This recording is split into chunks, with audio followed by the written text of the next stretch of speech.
You're probably looking for ways to, cut through all the noise and really get to the heart of what matters. Right. To understand things quickly, maybe get some new insight. Exactly.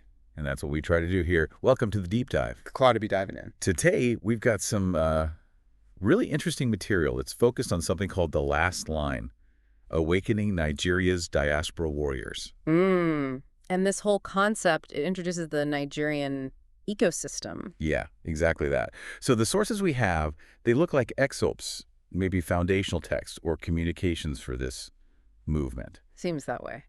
So our mission today really is to unpack this Nigerian ecosystem based purely on these texts. What's its core idea? What are the goals, the methods they're proposing? And look, if this is the first time you're hearing about it, don't worry. We're going to break it down, make it clear without hopefully overwhelming you. Let's do it. Okay, so first off, defining this Nigerian ecosystem, the source calls it a global platform connecting citizens and the diaspora. To reform governance, promote truth, and dismantle corruption. That's quite a mandate. It is. And what really jumped out at me was the comparison they make. They liken it to Bitcoin. Right. As a decentralized, living, breathing organization with no central command. Well, that's a very specific analogy. It is, isn't it? Calling itself the conscience of the people. What do you make of that Bitcoin comparison, just initially? Well, it signals resilience, I think. Okay. A structure that can't easily be shut down because there's no single head, like crypto. Mm-hmm. Decentralized. It implies distributed power, maybe empowering lots of individuals or smaller groups rather than a top-down hierarchy. But the immediate question that raises for me is, okay, how do you coordinate that? Yeah, how do you keep everyone pulling in the same direction with no central command? That's a big challenge for any decentralized effort. Definitely something to keep in mind as we go through this. Okay, so let's shift to the tone. The opening welcome note, it's intense, very direct, very urgent. Oh, yeah. It talks about a historic awakening, and it's aimed right at Nigerians in the diaspora, specifically those who still believe, who haven't lost hope. Calling them to rise together across borders, across generations. What was your main takeaway from that initial call? Just the sheer scale of the ambition, really. The goals laid out are huge. Rebuild what politics has broken, what greed has wounded, and what division has stolen. That's powerful language. It is. It paints a really stark picture of the challenges, but it's also, designed to mobilize. That kind of emotional appeal is often vital, especially for a diaspora audience that feels that strong connection from afar. And it's not just talk, right? There's that immediate practical call. Subscribe, share, visit www.nigerianecosystem.com. Right. Build the network, get involved now. It's not abstract. Which leads right into their justification, the why movements like this are overdue part. And here they argue these movements are born in pain, that they happen when silence becomes betrayal. So a sense of deep frustration, like things have gone too far, and not acting is basically complicity. Exactly. That tipping point idea. And they state it plainly. Nigeria is bleeding not just economically, but spiritually. That's quite a diagnosis. It is. And they suggest past efforts, prayed without planning, marched without mobilizing, weren't enough. So the implication is a need for a more strategic, coordinated approach. Not just passion, but planning. Driven by, survival, as they put it. Which then connects directly to why they think the diaspora has to lead. The next section, why diaspora Nigerians must lead the charge. Yeah, the argument that distance brings clarity and responsibility. What do you think about that? Does distance always bring clarity? That's a good question. I mean, maybe. Perhaps being outside the day-to-day struggle allows for a different perspective, less bogged down in the immediate crises. A broader view, maybe? Possibly. And the responsibility part suggests, those who've perhaps found stability or resources elsewhere feel an obligation to help. The metaphors they use are striking, too. We are the architects. We are the bridge. It's a very active, constructive role they envision. Very proactive. And then there's that line about accountability. Ooh. Which one? History will not remember our excuses, only our execution. Ah, right. No points for trying, essentially. Yeah. It's about results. Pretty stark. Puts the pressure on. So naturally, they have to address the feeling of overwhelm or discouragement. The myth of hopelessness. Yeah, they tackle that head on, rejecting the idea that Nigeria is too broken or that change is impossible. The existence of this whole initiative is basically proof they don't believe that, right? Exactly. It's a counter-narrative to despair, saying as long as people, especially the diaspora, stay engaged, there's still hope. It's a necessary piece, really, for morale. And that ties into the unity message in uniting across tribes. They call labels like Yoruba, Igbo, Hausa, tools they use to divide us. Mm-hmm. And they propose this unifying identity within the ecosystem. We bleed one color. Nigerian. Okay, so what are the upsides and maybe the difficulties of trying to build a movement purely on that shared national identity, especially in a place as diverse as Nigeria? Well, the upside is huge, potentially. Overcoming those ethnic divisions that have, caused so much trouble historically, fostering real collaboration. Right. The challenge, though, is doing that without erasing or disrespecting the very real cultural diversity that exists. It's a balancing act. How do you unite without homogenizing? That's tricky.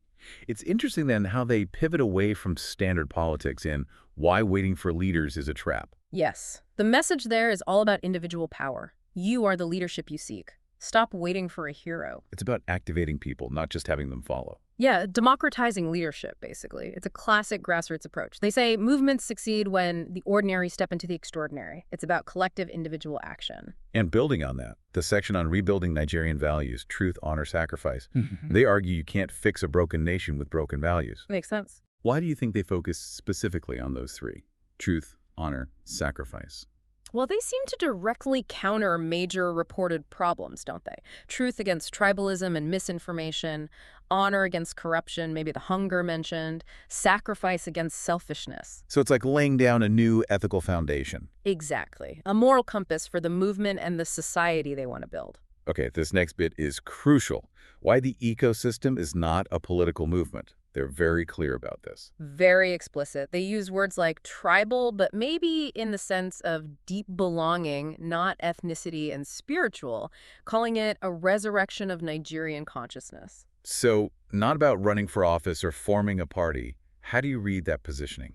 I think it suggests they believe the core issues are deeper than just who's in power. It's about mindset, culture, identity. A fundamental shift. Yeah.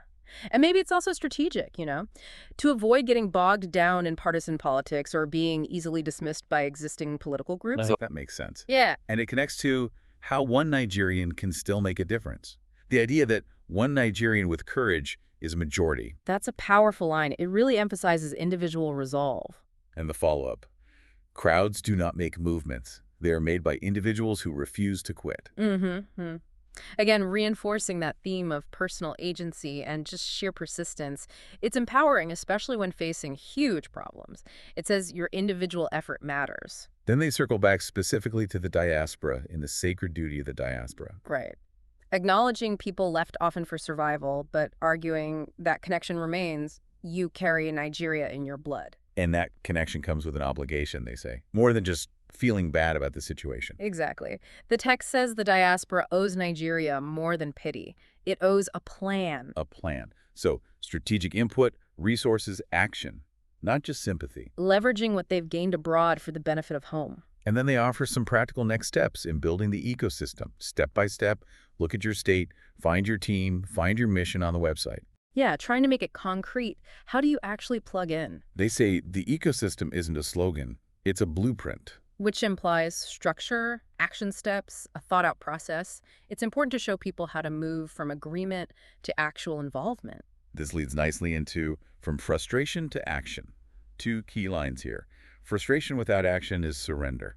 Ouch. Yeah. And action without unity is suicide. Wow. Okay, so the ecosystem positions itself as the solution to both problems, giving frustration a direction, and ensuring that action is unified, not fragmented. Makes sense. Channeling the anger productively. And preventing self-destruction through division. It highlights the need for both motivation and coordination. And then the conclusion, this is the last line. Talk about raising the stakes. Seriously. If we fail here, there's no backup plan. That's incredibly high pressure. But it flips to aspiration at the end. If we succeed, generations unborn will call us the generation that chose to rise. It frames the whole thing in very stark, almost existential terms.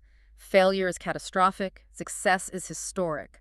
A powerful closing. So let's try and wrap this up. Based on these texts, the Nigerian ecosystem seems to be a diaspora-driven initiative. Definitely diaspora-led, yeah. A grassroots movement focused on fixing governance, pushing for truth, tackling corruption. But not as a political party. More like a Ugh. societal movement, focusing on unity beyond ethnic lines, individual action, and these core values. Right. And powered by this sense of urgency and a belief that, especially those outside Nigeria, have a unique responsibility to act. Key takeaways seem to be that individual agency, overcoming division, rebuilding values, and this idea of the diaspora's duty. I think that covers the core tenets we've seen in the text. Rejecting hopelessness, demanding execution over excuses, and aiming for a fundamental shift in consciousness. And that final thought they leave us with, that this is the last line, really hammers home how critical they believe this moment is. It absolutely does. It's a call to action framed as possibly the last chance. Well, if this deep dive has sparked your interest and you want to see the source material or learn more, the website mentioned throughout is www.nigerianecosystem.com. Right. The call to action was pretty clear. Subscribe, share, be counted. Indeed. And we'll end with their motto, which encapsulates much of what we discussed. Together, truth, unity, action. Nigeria shall rise again.